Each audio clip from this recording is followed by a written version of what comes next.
How do you make coffee in a camping percolator? If you are curious about how to make coffee in a camping percolator, you are in for a treat. Brewing coffee outdoors can be a delightful experience, especially when you are surrounded by nature.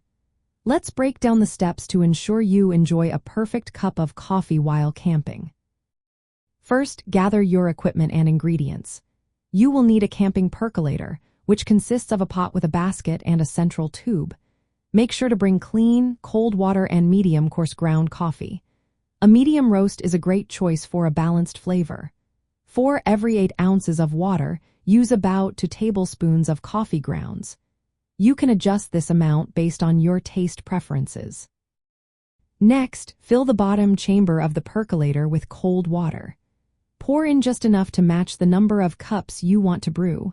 Be cautious not to overfill it, as this can cause boiling over when the coffee brews. Now it is time to add the coffee grounds. Place the percolator basket on the central tube and evenly distribute the measured coffee grounds into the basket. Avoid packing the grounds tightly, as this can lead to bitter coffee. Once you have added the coffee, secure the lid on the percolator. If your percolator has a clear knob on top, you will be able to see the coffee as it brews, which is a fun feature. Now you need to heat the percolator. You can place it on a camping stove or over hot coals from a campfire. Use low to medium heat to prevent burning the coffee or causing the pot to boil over. High heat can lead to a burnt taste and grounds spilling into your brew. If you are using a campfire, position the percolator above the hot coals for better temperature control.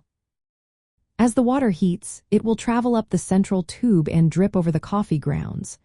The water will seep through the grounds, extracting flavor, and then drip back down to the bottom chamber. This process will continue for about 5 to 10 minutes. If you have a clear knob, watch for a rich brown color, which indicates that your coffee is ready. Once the coffee has brewed to your liking, carefully remove the percolator from the heat. Let it sit for a moment to allow the grounds to settle. Now, you can pour yourself a fresh cup of camp coffee and enjoy the fruits of your labor. A few practical tips for camping and parks. Always use fresh, clean water from a reliable source. Medium coarse coffee grounds work best to avoid bitterness. Monitor the heat closely, especially over campfires, to prevent scorching. Lastly, remember to clean the percolator after use to maintain its flavor and hygiene for future brews. Using a camping percolator is a simple and enjoyable way to make coffee while you are out in nature. It requires minimal equipment, no electricity, and delivers a satisfying cup that enhances your camping experience.